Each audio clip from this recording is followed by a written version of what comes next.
Hello दोस्तों, कैसे हो? आपका स्वागत है त्रिपाण स्टडी सेंटर में। आज जो हम करने जा रहे हैं ज्योग्राफी के चैप्टर यानी ज्योग्राफी जो भूगोल है, ये अत्यंत महत्वपूर्ण चैप्टर होने वाला है क्योंकि इसमें हम भूगोल के विषय में बहुत ही विस्तार पूर्वक चर्चा करेंगे। चलिए देखते हैं हमारा आज टॉपिक क्या है। जेट धाराएं की, जिसको जेट स्ट्रीम के नाम से भी जाना जाता है।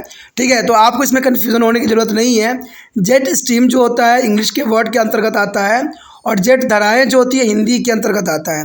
तो एग्ज़ाम में हिंदी वाले बच्चों को बड़ी ही प्रॉब्लम आता है अगर जेट स्ट्रीम लिख देते हैं तो वो सोचते हैं कि मैं तो जेट धाराएं याद करके आया हूँ, जेट स्ट्रीम तो मैंने सुना ही नहीं। तो इसीलिए क्वेश्चन को समझना अत्यंत महत्वपूर्ण यहाँ पर रहता है।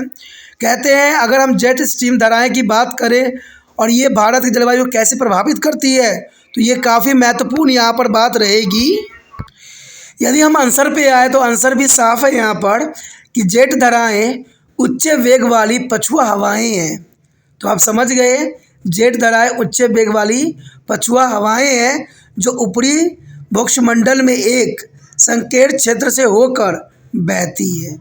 तो इसको जो है बहुत आसान आंसर के रूप में आप देख सकते हो। आपको सिर्फ एक लाइन ही याद करना है कि जेट स्ट्रीम क्या है। तो जेट धाराएं उच्च वेग वाली पछुआ हवाएं हैं। अब सोचिएगा पछुआ क्या है, तो वेस्टर्ली पार्ट है ये। वेस्टर्ली जो एयर विंड चलती है उसे कहा जाता है। यानी जेट धाराएं उच्च वेग वाली यानी बहुत तेज गति वाले पछुआ हवाएं हैं जो कि ऊपरी भूमंडल में संकीर्ण क्षेत्र से होकर ये बहती है। कहते हैं पश्चिमी प्रभाव के देश के उत्तर पश्चिमी भागों में अनुभव की जाने वाले पश्चिमी विक्षोभ के लिए जिम्मेदार है। यानी यहाँ पर बहुत काफ़ी महत्वपूर्ण बात आ गया कि पश्चिमी प्रभाव देश से यानी प्रभाव के देश उत्तर और उत्तर पश्चिमी भागों में अनुभव की जाने वाली पश्चिमी जो विक्षोभ के लिए जिम्मेदार होती है। और पूर्वी जेट स्ट्रीम यानी पूर्वी जेट धाराएं जो होती है मानसून के साथ साथ अक्टूबर नवंबर के महीने के दौरान उष्णकटिबंधीय जो है अवसाद का कारण बनती है। तो यहाँ पर बहुत काफ़ी महत्वपूर्ण बात आ जाता है कि पूर्व जेट जो धाराएं होती है वो मानसून के साथ साथ अक्टूबर और नवंबर के महीनों के दौरान उष्णकटिबंधीय अवसाद का कारण बनती है। तो जेट धाराएं आप समझ गए होंगे, बहुत ही साधारण लैंग्वेज में था। अगर इससे भी अगर साधारण लैंग्वेज में आपको जानना है तो आप कह सकते हो कि जेट धाराएं पृथ्वी सहित कुछ ग्रहों के वायुमंडल में तेज़ी से बहने वाला या घूमने वाला हवा धाराएं हैं। यानी बहुत तेज़ी से घूमने वाला हवा के एक धाराएं होती है जो किसी भी हो सकती है।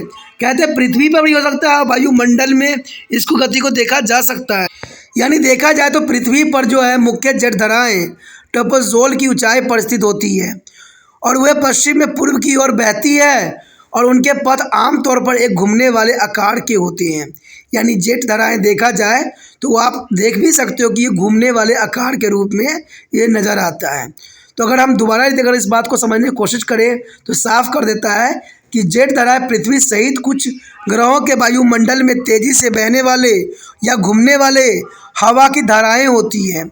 और ये जो होती है पृथ्वी पर मुख्य जेट धाराएं यानी ट्रोपोपॉज़ की ऊंचाई पर स्थित होती है और ये पश्चिम से पूर्व की ओर बहती है और उनके पथ जो है आमतौर पर एक घूमने वाले आकार के रूप धारण कर लेती है। तो आप समझ गए होंगे कि जेट धाराएं या जेट स्ट्रीम क्या होती है और ये भारत की जलवायु पर कैसे प्रभावित करता है।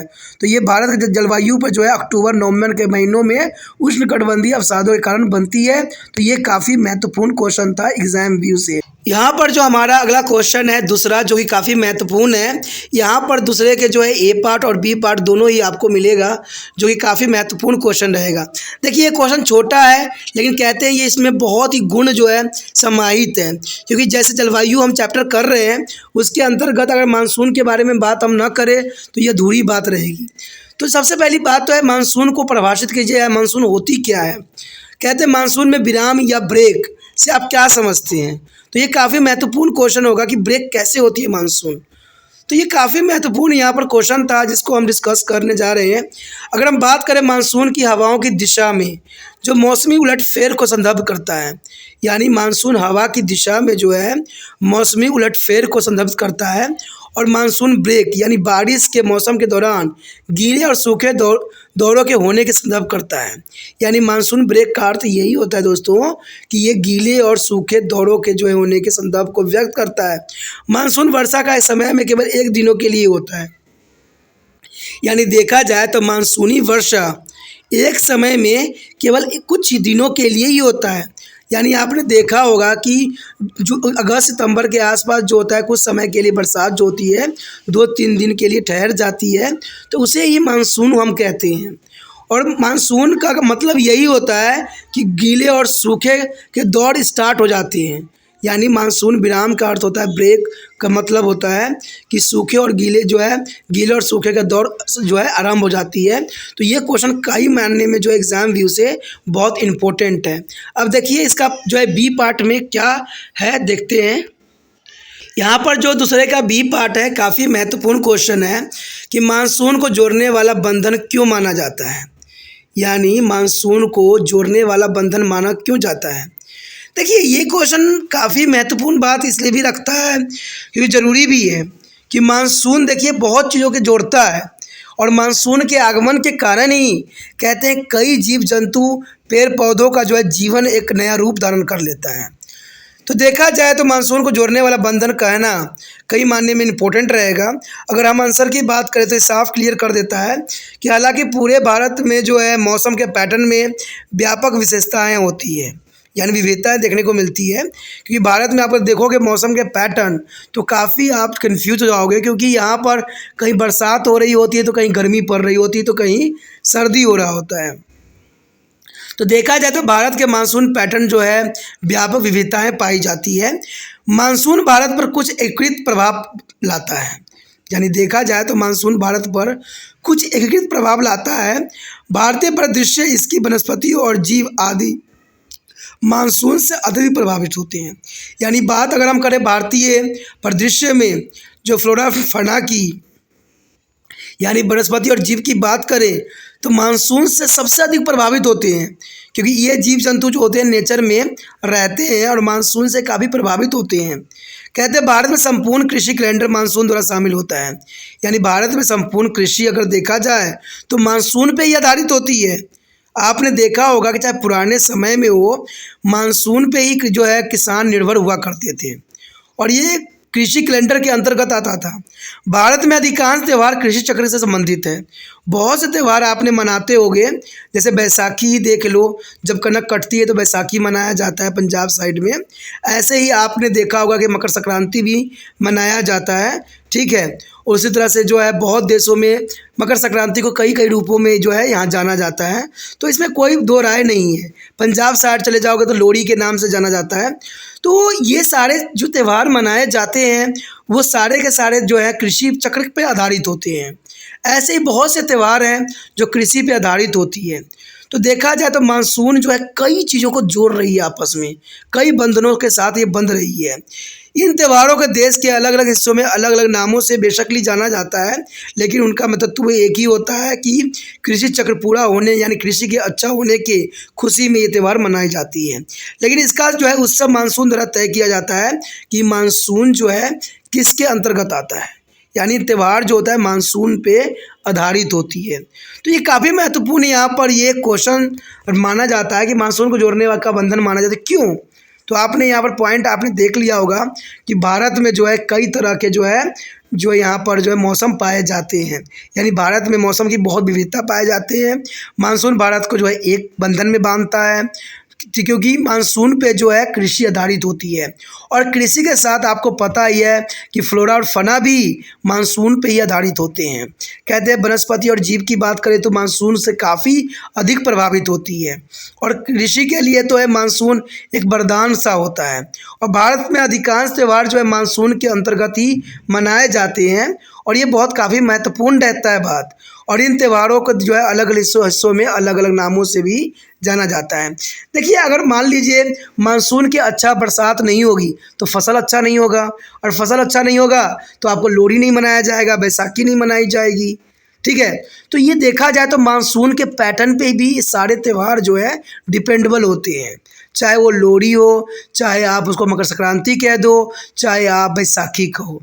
कहते हैं सारे के सारे मानसून के कारण ही जो है ये खुशी प्रदान करते हैं। यानी मानसून अच्छे नहीं आएंगे तो ये त्यौहार भी लोग नहीं मनाएंगे। जब उनके फसल ही अच्छे नहीं होंगे तो त्यौहार मनाने का तो यहाँ पर कोई कारण बनता ही नहीं है। तो आप समझ गए होंगे कि मानसून के कारण ही कई त्यौहार जो है बंधनों में जुड़े हुए हैं। तो ये क्वेश्चन कई मानने में दोनों क्वेश्चन जो थे काफ़ी महत्वपूर्ण थे एग्जाम व्यू से, ठीक है। और ये जरूर क्वेश्चन जो है आपको एग्जाम की तैयारी में करना चाहिए और ज़रूरी भी है, ठीक है। बात करें हम तीसरे क्वेश्चन का तो ये काफ़ी महत्वपूर्ण रहेगा। यहाँ पर तीसरा क्वेश्चन भी 3A और 3B में कन्वर्ट है।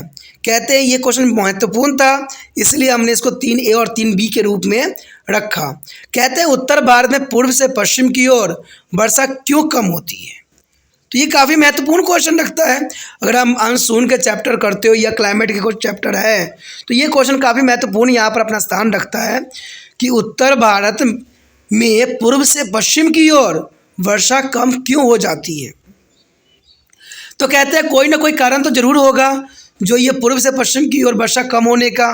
तो यहाँ पर अगर आंसर देखिए तो साफ कर देता है कि मानसूनी हवाओं की बंगाल की खाड़ी शाखा यानी उत्तर पूर्व की ओर बढ़ती है। यानी देखा जाए तो मानसून की हवा जो है बंगाल की खाड़ी में उत्तर से पूर्व की ओर बढ़ता है। तो आप समझ गए होंगे कि मानसूनी हवाएं जो होती है बंगाल की खाड़ी में उत्तर पूर्व की ओर बढ़ती है और उत्तर मैदान को कवर करती है, वे पश्चिम की ओर लौट जाती है। यानी उत्तर मैदान को कवर करते हुए ये किसकी ओर लौटती है, पश्चिम की ओर लौट जाती है। जबकि ये पश्चिम की ओर बढ़ते हैं और बाद को बारिश के साथ उनकी नमी कम हो जाती है। तो नमी कम होना ये काफ़ी महत्वपूर्ण बात को दर्शाता है। अंततः उत्तर भारत में पूर्व से पश्चिम की ओर वर्षा कम होती जाती है। तो ये काफ़ी महत्वपूर्ण यहाँ पर क्वेश्चन था और उतने ही महत्वपूर्ण इसके आंसर थे। अब हम देखते हैं तीसरे के बी पार्ट को। तो काफ़ी महत्वपूर्ण यहाँ पर क्वेश्चन है, ठीक है, कि उपयुक्त उदाहरण की सहायता से भारत की जलवायु दशाओं में क्षेत्रीय विभिन्नताओं का वर्णन कीजिए। अगर आप भारत में रहते हो तो आपको एक बात तो भली भांति समझ होगी कि भारत में जो है हर मौसम हर समय पाया जाता है, क्योंकि यहाँ पर जो है मौसम की विविधता पाई जाती है। अगर हम सर्दी की बात करें तो अगर आप देखोगे तो राजस्थान में जो है गर्मी पड़ रही होती है, ठीक है। अगर हम गर्मी की बात करें, अगर पूरे भारत में गर्मी पड़ रहा है तो शिमला एक ऐसा जगह है जहाँ सर्दी भी होती है। तो भारत में मौसम की इतनी विविधताएं, इसका कारण जो है जलवायु दशाएं हैं, यानी क्षेत्रीय विभिन्नताएं देखने को मिलती है, जो ये काफ़ी महत्वपूर्ण बात यहाँ पर दर्शाता है। तो यही क्वेश्चन है कि उपयुक्त उदाहरण की सहायता से भारत की जलवायु दशाओं के क्षेत्रीय विभिन्नताओं का आपने जो है वर्णन करना है कि क्षेत्रीय विभिन्नताएं कैसी होती है। बात अगर हम आंसर की करें तो ये साफ करता है कि भारतीय प्रायद्वीप विभिन्न क्षेत्रों में जलवायु परिस्थिति में व्यापक बदलाव दिखलाता है। यानी देखा जाए तो पेनिनसुलर जो होती है भारतीय पेनिनसुलर, वो विभिन्न क्षेत्रों में जलवायु की परिस्थिति में व्यापक बदलाव को ये दिखलाता है। अगर हम उदाहरण के लिए देखें तो शीत ऋतु में हिमालय क्षेत्र में तापमान जो है ऋणात्मक चला जाता है। यानी शीत ऋतु में हिमालय की बात करें तो ऋणात्मक चला जाता है, यानी माइनस में चला जाता है।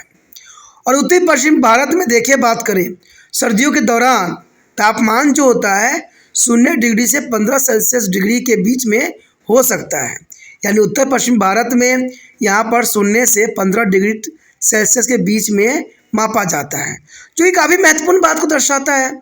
और इसी मौसम में अगर हम चेन्नई का तापमान की बात करें तो यहाँ 25 सेल्सियस, जो कि काफ़ी आरामदायक रहता है, कंफर्टेबल है 25 सेल्सियस, जो इंसानों के लिए काफ़ी कंफर्टेबल है। तो आप समझ सकते हो कि उत्तर भारत की बात करें, उत्तर पश्चिम भारत की बात करें तो इसी मौसम में 0 से 15 डिग्री सेल्सियस के बीच तापमान होता है। लेकिन वही हम अगर चेन्नई की बात करें तो यहाँ 25 सेल्सियस तापमान होता है, जिसमें जो है इंसान काफ़ी आरामदायक महसूस करते हैं। गर्मियों में भी यही विभिन्नता देखी जा सकती है, जबकि राजस्थान में तापमान जो होता है 47 डिग्री सेल्सियस के आसपास हो सकता है। लेकिन यही चेन्नई में जो है 30 डिग्री सेल्सियस से अनुकूल है। तो आप समझ सकते हो कि भारत की जलवायु दशाओं में क्षेत्रीय विभिन्नताओं का जो है काफ़ी विविधताएं देखने को मिलता है। तो ये काफ़ी महत्वपूर्ण क्वेश्चन था एग्जाम व्यू से, जिसको आपको अच्छे से करना चाहिए और अपने कॉपी में जो है नोट डाउन भी करना चाहिए। कहते हैं जो बच्चे 9th क्लास में जाएंगे उनके लिए भी ये क्वेश्चन काफ़ी महत्वपूर्ण रहेगा। अगर यही क्वेश्चनों को अगर अच्छे से याद कर लेते हैं तो उनका पूरा सिलेबस जो है कवर हो जाता है। यहाँ पर अगर हम बात करें तो काफ़ी महत्वपूर्ण फोर्थ क्वेश्चन है। फोर्थ क्वेश्चन काफ़ी महत्वपूर्णता को दर्शाता है कि भारत में मानसूनी वर्षा की विशेषता एवं प्रभाव आपको बताना है कि भारत में मानसूनी वर्षा की क्या विशेषता है और इसका क्या प्रभाव पड़ता है भारत के मानसून पे। तो काफ़ी महत्वपूर्ण क्वेश्चन एग्जाम व्यूज के अंतर्गत रखता है ये। कहते हैं भारत मानसून वर्षा की विशेषता की बात करें तो पहली पॉइंट तो यही दर्शाता है कि मानसून की अवधि जून के आरंभ से सितंबर के मध्य तक 100 से 120 दिन तक होती है। अब देखिए काफ़ी महत्वपूर्ण बात यहाँ रखता है कि मानसून की अवधि जून से आरंभ से सितंबर के मध्य तक 100 से 120 दिनों तक होती है। 365 दिनों में 120 दिन जो होता है वो मानसून के लिए होता है और इसके आगमन के समय सामान्य वर्षा अचानक बढ़ जाती है। यानी देखा जाए तो मानसून जैसे आती है वर्षा को जो है अचानक बढ़ जाना इस बात को दर्शाता है और कई दिनों तक नियमित रूप से जारी रहती है। इसे मानसून का जो है पृष्ठपोष कहते हैं। देखिए काफ़ी महत्वपूर्ण आता है ब्रस्टिस यानी पृष्ठपोष। तो अगर एग्जाम में पृष्ठपोष आ जाता है या ब्रस्टिड आ जाता है तो आप इसका आंसर ये भी लिख सकते हो कि इसके आगमन के समय सामान्य वर्षा अचानक बढ़ जाती है और कई दिनों तक जो है नियमित रूप से जारी रहती है। इसे ही जो है मानसून का विस्फोट कहते हैं, विस्फोट कहते हैं। तो विस्फोट काफ़ी महत्वपूर्ण रहता है यहाँ पर। अगर हम तीसरी पॉइंट की बात करें तो वर्षा की मात्रा नियमित में वृद्धि के कारण उन्हें पूर्व मानसून वर्षा से अलग हो जाता है। तो ये भी बात में इम्पोर्टेंट रखता है कि वर्षा की मात्रा नियमित में वृद्धि के कारण उन्हें जो है पूर्व मानसून वर्षा से अलग हो जाता है। यदि हम चौथे पॉइंट की बात करें तो साफ हो जाता है कि मानसून आमतौर पर जून से पहले सप्ताह तक भारतीय प्रायद्वीप के दक्षिण सिरे पर पहुंच जाता है। यानी जो है पेनिनसुलर पे जो है ये पहुंच जाता है। कब पहुंचता है? जब मानसून आमतौर पर जून के पहले सप्ताह तक ये पेनिनसुल के दक्षिण सिरे पर पहुंच जाता है। यानी प्रायद्वीपीय के दक्षिण सिरों पर पहुंच जाना इसका स्वभाव होता है। अगर हम पाँचवें पॉइंट की बात करें तो कहते हैं देश भर में वर्षा का वितरण असामान्य रूप से होता है। कहीं अधिक वर्षा होती है तो कहीं कम होता है तो कहीं होती ही नहीं है।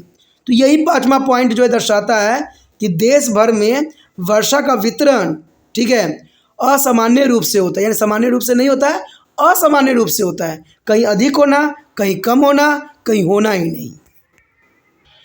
कहते हैं अगर हम बात करें भारत में मानसून वर्षा के प्रभाव, देखिए विशेषता के साथ प्रभाव भी जानना बहुत ज़रूरी है कि भारत में मानसून की वर्षा के क्या प्रभाव देखने को मिलता है। तो सबसे पहला प्रभाव तो यही आपको दर्शा सकता है कि भारत में कृषि पानी के लिए काफ़ी हद तक भारतीय मानसून पर निर्भर करती है। आपको पता है पुराने समय में लोग जो होते थे, किसान जो होते थे, जो है टकटकी लगा के आसमान में देखते कि कब बारिश होगा, कब वो फसल लगाएंगे। तो ये पैटर्न जो थी काफ़ी महत्वपूर्ण थी उस समय के अंतर्गत कि जितने भी किसान थे वो वर्षा पर निर्भर थे। लेकिन आज के समय में ऐसा नहीं है। आज के समय में जो है ट्यूबवेल लगाई गई है, नदियाँ खोदी गई है, जो कि काफ़ी महत्वपूर्ण है और सिंचाई के साधन जो है हर मौसम हर समय उपलब्ध हो जाता है। तो इससे जो है भुखमरी की समस्या भी उत्पन्न नहीं होती है। लेकिन वही हम पुराने समय में देखें इसके प्रभाव को तो कहते हैं भारत में कृषि पानी के लिए काफ़ी हद तक भारतीय मानसून पर निर्भर हुआ करते थे। देर से कम या अत्यधिक बारिश या फसलों पर नकारात्मक प्रभाव पड़ता था। देखिए ऐसा होता था कि फसल पक जाती थी लेकिन अचानक क्या होता था, बारिश हो जाती थी, जिसके कारण फसल बर्बाद हो जाता था पूरी तरह से, ठीक है। या कभी मौसम निकलती चली जा रही थी और बरसात ही नहीं होती थी, जिसकी वजह से वो फसल जो रहती थी पिछड़ जाती थी। तो मानसून के कारण जो है उस समय काफ़ी प्रभाव कृषि पर देखने को मिलता था। अगर बात करें हम दूसरे पॉइंट की तो साफ करता है कि देश भर में वर्षा के असामान्य वितरण के कारण कुछ स्थान ऐसे थे जो सूखे प्रबंध थे और कुछ बाढ़ प्रभावित थे। तो भारत में अक्सर ये देखने को मिलता है कि बरसात का जो यहाँ पर वितरण है वो असामान्य रूप से है। कहीं अधिक बारिश होती है तो कहीं बरसात का नामो निशान नहीं होता। ठीक है। तो ये काफ़ी महत्वपूर्ण बात यहाँ रखता है। और कई क्षेत्र जो होते हैं बाढ़ से ही प्रभावित होते हैं। तो भारत में तो अक्सर ये देखने को मिला ही है कि एक क्षेत्र में वर्षा हो ही नहीं रही है और एक क्षेत्र में इतना हो रहा है कि बाढ़ की स्थिति पैदा हो गया है। तो भारत में जो देखा जाए तो मानसून का जो है, जो वर्षा का जो है असामान्य वितरण जो है काफ़ी प्रभाव यहाँ पर जो है भारतीय मानसून दिखाता है। अगर हम सी पार्ट की बात करें तो ये काफ़ी महत्वपूर्ण बात को यहाँ दर्शा रहा है कि मानसून भारत को एक विविध जलवायु पैटर्न प्रदान करती है। मैंने इस क्वेश्चन में पहले डिस्कस कर चुका हूँ कि मानसून भारत को एक विविध जलवायु पैटर्न प्रदान करता है। अगर आप किसी और कंट्री की बात कर ले तो ऐसा मानसून आपको कहीं देखने को नहीं मिलेगा जैसा भारत में होता है। कहते हैं सर्दी हो तो सर्दी में भी आपको गर्मी वाले क्षेत्र मिल जाएंगे और गर्मी हो तो सर्दी वाले क्षेत्र भी मिल जाएंगे। मान लीजिए अगर सर्दी का समय है तो आपको राजस्थान में जो है गर्मी मिलेगी दिन के टाइम, तो काफ़ी महत्वपूर्ण बात रखता है। अगर आप मान लीजिए कि यहाँ पर अगर काफ़ी गर्मी पड़ रही है भारत के पूरे क्षेत्र में, तो ऐसा एक क्षेत्र है जहाँ पर सर्दी पड़ रही होती है, जैसे आपका शिमला। तो समझ गए ना कि भारत में जो है कितनी विविधता पाई जाती है मानसून के अंतर्गत। यानी मानसून भारत को एक विविध जलवायु पैटर्न प्रदान करती है। इसलिए जो है महान क्षेत्रीय विविधताओं की उपस्थिति के बावजूद इसका देश और इसके लोगों पर एक कृत प्रभाव होता है। तो ये काफ़ी महत्वपूर्ण क्वेश्चन था जिसमें हम विशेषता और प्रभाव का जो है विस्तार पूर्वक जानने की कोशिश किया है। और इसका आंसर जो है बहुत ही साधारण है, आपको रटने की आवश्यकता नहीं है, आपको एक बार समझ लेने की आवश्यकता है। एक बार समझ लोगे तो ये क्वेश्चन का जो है आंसर आप भली भांति लिख पाओगे। देखिए अगर हम बात यहाँ पर करें पाँचवा क्वेश्चन की, तो पाँचवा क्वेश्चन काफ़ी महत्वपूर्ण है। कहते हैं दक्षिण दोलन से आप क्या समझते हो? दक्षिण दोलन से आप क्या समझते हो? आखिर दक्षिण दोलन होती क्या है? तो ये जानना हमारे लिए काफ़ी दिलचस्प रहेगा कि दक्षिण दोलन से आप क्या समझते हो और दक्षिण दोलन होती क्या है। आमतौर पर जब उष्णकटिबंधीय पूर्वी दक्षिण प्रशांत महासागर उच्च दाब का अनुभव करता है तो उष्णकटिबंधीय पूर्वी हिंद महासागर कम दाब अनुभव करता है। तो आप समझ गए कि आखिर ये दोलन क्या कहती है। तो मैं एक बार फिर से बता देना चाहता हूँ कि जब उष्णकटिबंधीय पूर्वी दक्षिण प्रशांत महासागर उच्च दाब को अनुभव करती है तो उसी समय उष्णकटिबंधीय पूर्वी हिंद महासागर कम दबाव अनुभव करता है।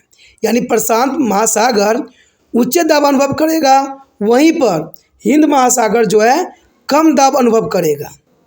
लेकिन कुछ वर्षों में दबाव की स्थिति में उलटफेर होता है।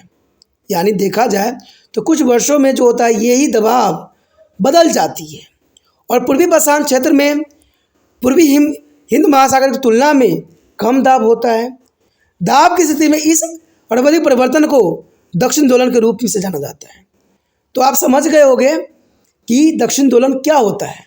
यानी जो ये उच्च और निम्न दाब जो होती है दक्षिण प्रशांत महासागर और पूर्वी हिंद महासागर में, तो इसी को जो है हम दक्षिण दोलन के रूप में जानते हैं। तो आप परिभाषा समझ गए होंगे कि दक्षिण दोलन का क्या अर्थ होता है। जो ये उच्च और निम्न दाब की जो प्रेशर डलती है, ठीक है, इसी को ही हम जो है दोलन के रूप में जानते हैं। तो ये काफ़ी महत्वपूर्ण यहाँ पर आंसर रखता है। अगर हम बात जानें तो यहाँ पर एसओ से जुड़ी एक विशेषता एन यूनिट घटना है। यानी एसओ से जुड़ी एक विशेषता ईएल नियोन घटना से संबंधित है, जिसमें हर 2 से 5 साल में ठंडी पेरू की धाराएं के स्थान पर पेरू के तट से गुजरने वाला एक गर्म महासागरीय धारा बहती है।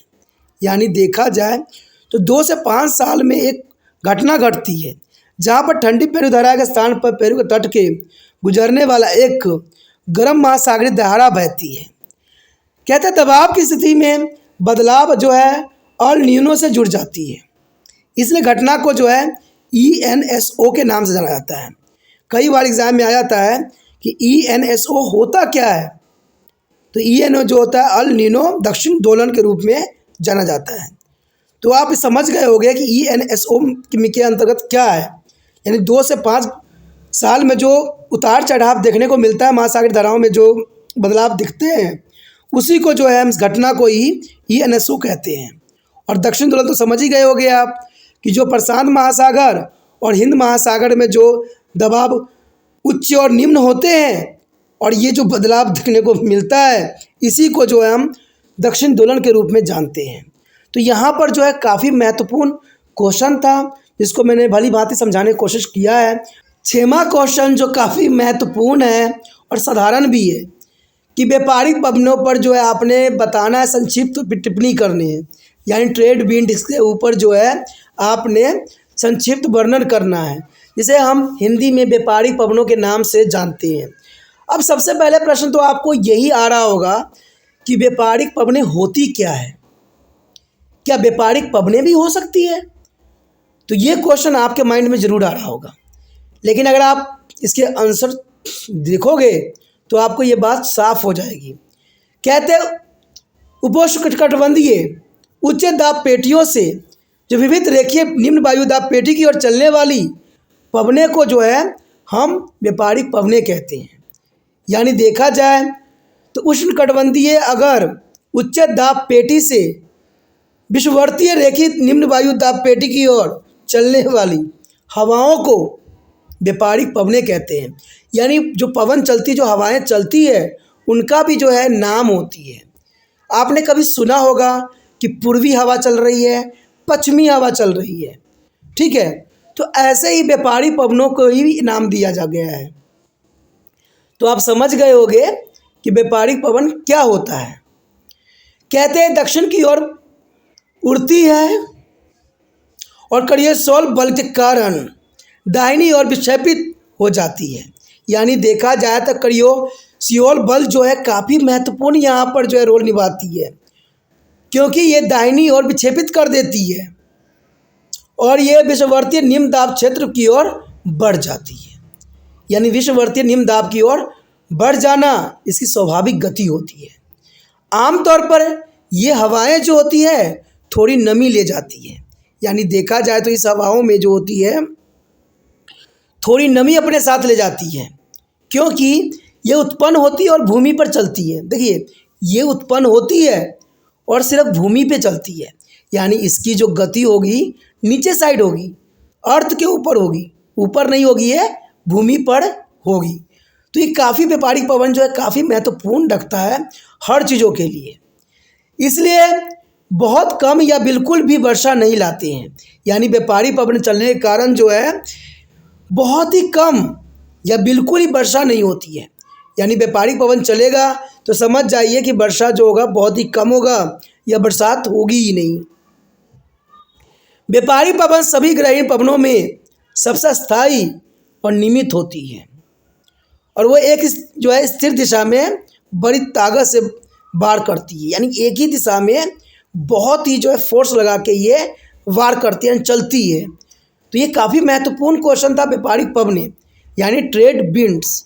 एग्ज़ाम में ये क्वेश्चन आने की संभावना रहती है। इसलिए आप चाहे पेपर में बैठने जाओ, चाहे आप मिड टर्म एग्ज़ाम दे रहे हो, चाहे हाउस टेस्ट दे रहे हो, किसी भी एग्ज़ाम कर रहे हो, ये क्वेश्चन जो होते हैं काफ़ी महत्वपूर्ण होते हैं, क्योंकि इस पर जो है आपका पूरा चैप्टर निर्धारित होता है। जो बच्चे क्वेश्चन कर लेते हैं वो एग्ज़ाम में अच्छे से अच्छे अंक 100% प्राप्त कर सकेंगे। यहाँ पर जो 7 क्वेश्चन है काफ़ी महत्वपूर्ण है। यहाँ पर 7 क्वेश्चन को 2 भागों में विभक्त कर दिया गया है, 7A और 7B, क्योंकि ये बहुत काफ़ी महत्वपूर्ण था इसलिए हमें रखना पड़ा। कहते हैं ये क्वेश्चन बहुत ही जर्नल है और काफ़ी साधारण है कि बारिश के मौसम में मुंबई में अधिक बारिश होती है, क्यों? आपने टीवी न्यूज़ में देखा होगा कि रेनिंग सीजन के अंतर्गत मुंबई में इतनी बारिश होती है कि लोग जो है तैर के जाते हैं। आखिर ऐसा क्यों होता है? तो लोग जो है वहाँ पर ये कोसते हैं कि वहाँ म्युनिसिपैलिटी कॉरपोरेशन की जो है पुण्य व्यवस्था नहीं थी। कहते हैं जब हैवी रेन होगा तो कहते हैं गटर भी फेल हो जाता है, ठीक है। तो इतना अधिक रेन होना आखिर किस कारण से होता है? हम तो यही कह देते हैं कि भाई यहाँ पर अधिक रेन होता है, सिंपल सी बात, लेकिन वास्तविकता जानोगे तो आप समझोगे। कहते हैं पढ़े लिखे बच्चे जो होते हैं ऐसी बात नहीं करते हैं, ठीक है। तो यही बात यहाँ पर क्वेश्चन के अंतर्गत है कि बारिश के मौसम में मुंबई में अधिक बारिश क्यों होती है। देखा जाए तो मुंबई में जून से सितंबर तक अरब सागर की शाखाओं से वर्षा ऋतु में अधिक वर्षा होती है। यानी देखा जाए तो इसका कारण जो है जून से सितंबर में बारिश होती है, लेकिन कारण क्या बनता है? अरबियन सी। अरेबियन सी यानी अरब सागर की शाखाओं के कारण ही यहाँ पर अधिक वर्षा होती है। मुंबई पश्चिमी तट पर स्थित है। ठीक है, मुंबई जो है पश्चिमी तट पर स्थित है, जो अरब सागर शाखा के रास्ते में आता है। अगर आपको पता होगा, भारत के मानचित्र देखे होंगे, तो अरब सागर जो है मुंबई के काफ़ी करीब है और मुंबई साइड ही है। तो मुंबई जो है अरब सागर के रास्ते में आता है और अरब सागर के कारण यहाँ पर हैवी रेन होती है। ये पश्चिम घाट के जो है पवनमुख भाग में स्थित है, जहाँ बहुत भारी वर्षा होती है, जो 250 सेंटीमीटर के अधिक होती है। अब यहाँ पर वर्ड आया है पवनमुख विमुख। देखिए, पवन विमुख का कारण ये होता है कि जब बरसात होती है तो हवा का भी काफ़ी महत्वपूर्ण योगदान होता है, क्योंकि हवा जो है बादल का रुख को चेंज कर देता है। बादल जिधर साइड जाएगी उधर साइड ही हैवी रेन होगा, ये स्वाभाविक बात है। और यहाँ पर जो है बारिश की जो मात्रा नापी गई है 250 सेंटीमीटर है। अब सोचिएगा कि बारिश की जो मात्रा है 250 सेंटीमीटर का क्या मतलब हुआ। देखिए दोस्तों, कहते हैं इसका नापने का तरीका ये होता है कि बरसात में आप एक कौली रख दीजिए और देखिए कितने टाइम में जो है कितना ये भर गया है और उसको सेंटीमीटर में नाप लीजिए, तो आपको समझ में आ गया होगा कि ये 250 सेंटीमीटर जो है काफ़ी हैवी रेन की तरफ इशारा करता है। तभी जो है मुंबई में अगर देखा जाए तो जून से सितंबर के समय आप न्यूज़ देखना, काफ़ी अधिक वर्षा होती है। और इसका कारण क्या होता है? अरब सागर की शाखाएं, यानी ब्रांच ऑफ अरेबियन सी। इतना सही आंसर है, लेकिन काफ़ी महत्वपूर्ण है। देखिए, हमारे समक्ष जो 7th बी क्वेश्चन है वो काफ़ी महत्वपूर्ण है कि अक्टूबर हीट क्या होती है। ये काफ़ी महत्वपूर्ण है क्योंकि अक्टूबर हीट एग्ज़ाम में कई बार आया हुआ है और आता ही रहता है। तो ये आपके लिए जो है आंसर को याद कर लेना बहुत ज़रूरी है। और याद तब होगा जब क्वेश्चन को अच्छे समझिएगा। तो समझने के लिए आपको ध्यान से इसको सोचना पड़ेगा, समझना पड़ेगा। और कहते हैं जब भी वीडियो देखते हो तो उस समय एकांत होना बहुत ज़रूरी है, तभी जो है आप इस वीडियो को अच्छे समझ सकोगे। अगर शोर शराबा में समझते हो तो आधे बात समझ में आएगी और आधे बात निकल जाएगी। इसलिए कभी भी समझो तो शांत माहौल में समझो। तो यहाँ हमारे समक्ष आया है अक्टूबर हीट। तो अक्टूबर नवंबर के महीने में गर्म बरसात के मौसम से शुष्क सर्दियों की स्थिति में संक्रमण की अवधि बनते हैं। आपने देखा होगा कि अक्टूबर नवंबर के महीने गर्म बरसात के मौसम से शुष्क सर्दियों की स्थिति में संक्रमण की अवधि बनती हैं। यानी देखा जाए तो ये गर्म से जो है सर्द की ऋतु में चले जाते हैं। ठीक है, तो मानसून की आपसी स्पष्ट सामान्य और तापमान में वृद्धि से चिंतित होती है, जबकि दिन का तापमान अधिक होता है। आपने देखा होगा कि दिन का काफ़ी तापमान अधिक होता है, रातें लेकिन ठंडे और सुखद होती है। जमीन जब भी नम होती है, जमीन जो होती है काफ़ी नम होती है। उच्च तापमान और आर्द्रता की स्थिति के कारण दिन के दौरान मौसम काफ़ी दमककारी होती है और इसे आमतौर पर अक्टूबर गर्मी के रूप में माना जाता है। यानी इसे अक्टूबर गर्मी यानी अक्टूबर हीट के रूप में देख सकती हूँ। तो समझ गए होंगे कि अक्टूबर हीट क्या होती है। यानी देखा जाए तो उच्च तापमान और आर्द्रता की स्थिति के कारण दिन के दौरान मौसम काफ़ी दमकती है, यानी काफ़ी गर्मी होती है और आमतौर पर इसको जो है अक्टूबर हीट यानी अक्टूबर गर्मी के रूप में जाना जाता है, क्योंकि नमी और जो कहते हैं नमी के कारण उच्च तापमान बनती है और आर्द्रता की स्थिति काफ़ी बढ़ जाती है, जिनके कारण जो है मौसम काफ़ी चमकती है, काफ़ी गर्मी पैदा होती है और इसी को अक्टूबर गर्मी के रूप में जाना जाता है। अगला 8वां क्वेश्चन जो है काफ़ी महत्वपूर्ण है। कहते हैं मानसून की आपसी। ठीक है, और आपसी पर एक संक्षिप्त टिप्पणी लिखना है कि मानसून की आपसी कैसे होता है। ठीक है, तो ये काफ़ी इम्पोर्टेंट है। ठीक है, क्वेश्चन में कन्फ्यूज़न नहीं रखना है आपने। मानसून की आपसी की यहाँ बात की जा रही है कि मानसून की आपसी कैसे होती है, मानसून की स्टार्टिंग कैसे होता है। तो ये आपने संक्षिप्त में इसके बारे में बताना है, तो कोई इसमें बड़ी बात नहीं है। कहते हैं मानसून की वापसी या वापसी एक अधिक क्रमिक प्रक्रिया है कि मानसून की वापसी कैसे होती है। तो एक देखा जाए तो एक क्रम की प्रक्रिया है, यानी एक सिस्टमैटिक है, ठीक है, एक क्रम में जो है ये आपस रिटर्न होती है। कहते हैं भारत के उत्तर पश्चिमी राज्य में सितंबर के शुरुआत में मानसून की शुरुआत हो जाती है। अब देखिए ये पॉइंट नोट करने वाला है कि भारत के उत्तर पश्चिमी राज्य में सितंबर की शुरुआत में मानसून की शुरुआत हो जाती है। यानी देखा जाए तो मानसून की शुरुआत जो होती है उत्तर पश्चिमी राज्यों में होती है और टाइम क्या होती है, सितंबर की में होती है। मध्य अक्टूबर तक यह प्रायद्वीपीय के उत्तर आधे हिस्से से पूरे तरह से हट जाती है और प्रायद्वीप दक्षिण भाग में वापस तेजी से होती है और दिसंबर की शुरुआत तक देश की बाकी हिस्सों में मानसून की वापसी हो चुकी होती है। यानी दिसंबर की शुरुआत में देखा जाए तो पूरे देश में जो है हिस्सों में मानसून की वापसी हो चुकी होती है।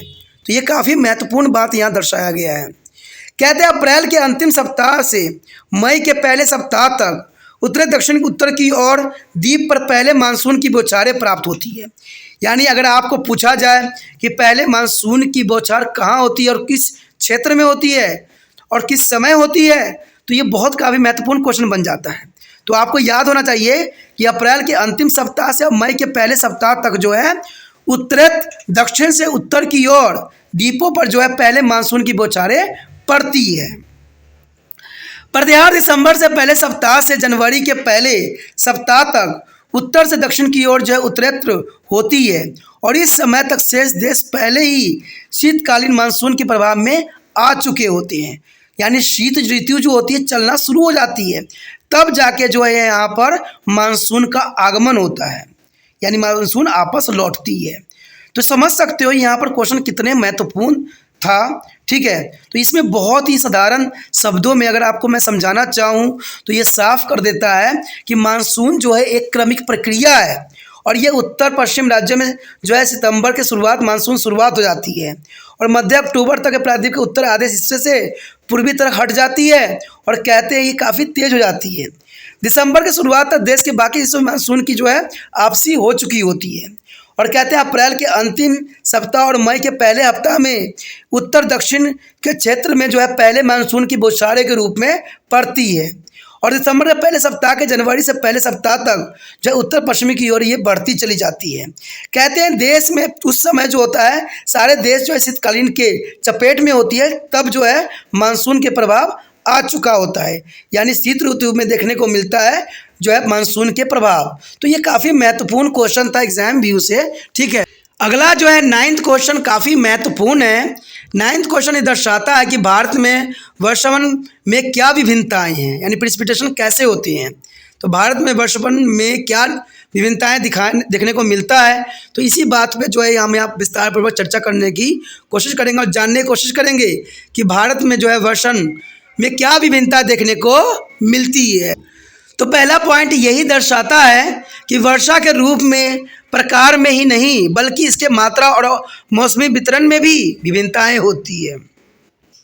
यानी पहला पॉइंट साफ कर देता है कि वर्षा के रूप और आकार में ही नहीं बल्कि इसकी मात्रा और मौसम वितरण में भी काफ़ी विभिन्नताएं देखने को मिलता है। कहते हैं शेष देश में सामान्य वर्षा होती है, यानी पूरे देश में देखा जाए शेष देशों में तो सामान्य वर्षा होती है और हिमपात हिमालय क्षेत्र तक ही सीमित होती है, क्योंकि जो रेनफॉल होती है स्नोफॉल होती है सिर्फ हिमालय क्षेत्र में ही देखने को मिलता है। ठीक है, मेघालय में वार्षिक वर्षा जो होती है 400 सेंटीमीटर से अधिक होती है, क्योंकि आपको पता है अगर क्वेश्चन आ जाए कि सबसे अधिक वर्षा कहाँ होती है तो आप चेरापूंजी मेघालय के नाम ले सकती हो, क्योंकि यहाँ पर 400 सेंटीमीटर वर्षा होती है। और देखा जाए तो जो है मेघालय क्षेत्र में पूरे वर्ष वर्षा होती रहती है। तो आप समझ सकते हो कितने अधिक रेनफॉल का क्षेत्र है ये। कई बार जो है ये क्वेश्चन कई जगहों पर पूछा गया है कि अधिक वर्षा वाले क्षेत्र का नाम बताइए, तो ये ऑप्शन में या तो मेघालय होगा या आपका चेरापूंजी होगा। तो दोनों का मतलब एक ही क्षेत्र है। ठीक है, तो आप मेघालय भी बोल सकते हो या चेरापूंजी भी कह सकते हो, जहाँ पर सबसे अधिक वर्षा होती है 400 सेंटीमीटर से भी अधिक वर्षा होती है। और देखा जाए दूसरे क्षेत्र में जहाँ पर वर्षा बहुत अधिक कम होती है वो लद्दाख है, यानी लद्दाख और पश्चिमी राजस्थान में 10 सेंटीमीटर से भी कम वर्षा होती है। यानी यहाँ पर सूखा का जो है मार झेलना पड़ता है। जहाँ पर देखोगे तो कहते हैं लद्दाख में और पश्चिमी राजस्थान में 10 सेंटीमीटर से भी कम वर्षा होती है। तो कहते हैं वहाँ पर सिर्फ फुहारे होते हैं और चले जाते हैं, क्योंकि 10 सेंटीमीटर इसी बात की ओर संकेत कर रहा है। अगर हम अगले पॉइंट की बात करें तो कहते हैं मानसून की प्रकृति के कारण वार्षिक वर्षा वर्ष दर वर्ष अत्यधिक परिवर्तनशील होते रहते हैं। यानी ये देखा जाए तो ईयर बाय ईयर जो वर्षा की जो परिवर्तनशीलता है वो अत्यधिक बदलाव की तरफ इशारा करता है। और कम वर्षा वाले क्षेत्र जैसे राजस्थान, गुजरात के कुछ हिस्से और पश्चिमी घाटों के जो है पवन वहीन भागों में परिवर्तनशील अधिक होती है, क्योंकि यहाँ पर पवनें जो है गलत दिशाओं में बह रहे होते हैं, जिसकी वजह से राजस्थान और गुजरात में वर्षा होती ही नहीं है। तो काफ़ी महत्वपूर्ण बात है कि राजस्थान और गुजरात में वर्षा होती भी है तो 10 सेंटीमीटर से भी कम होती है, 10 सेंटीमीटर के आसपास होती है। तो ये आप समझ सकते हो कि ये क्षेत्र जो है काफ़ी जो है सूखे के चपेट में हर समय रहती ही रहती है। यदि हम अंतिम पॉइंट की बात करें तो कहते हैं देश के अधिकांश भागों में जून से सितंबर तक वर्षा होती है। यानी भारत के क्षेत्र में देखा जाए तो कहते हैं अधिकांश भागों में जून से सितंबर तक वर्षा होती है, लेकिन तमिलनाडु तट जैसे कुछ भागों में अधिकांश वर्षा अक्टूबर नवंबर के दौरान होता है। और आपको पता है अक्टूबर नवंबर जो है सर्द ऋतु का समय होता है। तो तमिलनाडु देखिए सर्द ऋतु के चपेट में तो होता ही होता है, प्लस वर्षा के भी चपेट में आ जाता है, क्योंकि काफ़ी जो है इसकी दबाव अधिक पड़ता है, बाद में पड़ता है। इसलिए तमिलनाडु में जो है अक्टूबर नवंबर में जो है बरसात होती है। और बाकी देशों में जो है जून से सितंबर के मध्य ही जो है बरसात होती है। तो काफ़ी महत्वपूर्ण क्वेश्चन था यहाँ पर एग्ज़ाम व्यू से। अगर ये क्वेश्चन आपको अच्छे से समझ में आ गया, समझ गए हो, तो जितना हो सके इस वीडियो को जो है अपने दोस्तों तक शेयर कीजिए, जिससे वो भी लाभान्वित हो सके। क्योंकि कहते हैं दूसरे की भलाई करना ही कहते हैं अपना भलाई करने के समान होता है। और इसके लिए आपको कुछ नहीं करना है, यूट्यूब से लिंक को कॉपी करना है और व्हाट्सएप स्टेटस पे 24 घंटे के लिए लगा देना है। जो बच्चे आपके कांटेक्ट में होंगे वो ज़रूर देखेंगे वीडियो और उनको समझ में भी आएगा। तो आपके कारण किसी दूसरे बच्चे को वीडियो मिलता है और समझ जाते हैं और एग्ज़ाम में पास हो जाते हैं। तो कहते हैं इससे अधिक सुखद अनुभव आपके लिए कुछ भी नहीं हो सकता है। ठीक है, और पहली बार वीडियो देख रहे थे तो चैनल को सब्सक्राइब कर लीजिए, तभी जो है आपको 10वीं क्लास के भी वीडियो जो डाला जाएगा उसका नोटिफिकेशन मिलेगा। और कहते हैं जो बच्चे 8th क्लास में हैं उनके लिए भी ये वीडियो काफ़ी महत्वपूर्ण रहेगा, क्योंकि वो 9th क्लास में आप जाने वाले हैं। ठीक है, तो उनके लिए 9th क्लास में जो है ये वीडियो काफ़ी महत्वपूर्ण रखेगा, क्योंकि इन सारे क्वेश्चनों में जो है पूरे चैप्टर का निचोड़ है। यानी ये सारे क्वेश्चन कर लेते हो तो समझ लीजिए कि आपने पूरे चैप्टर को कर लिया है। और ये तब होगा जब चैनल को सब्सक्राइब करके अपने मोबाइल में आप सेव कर लोगे।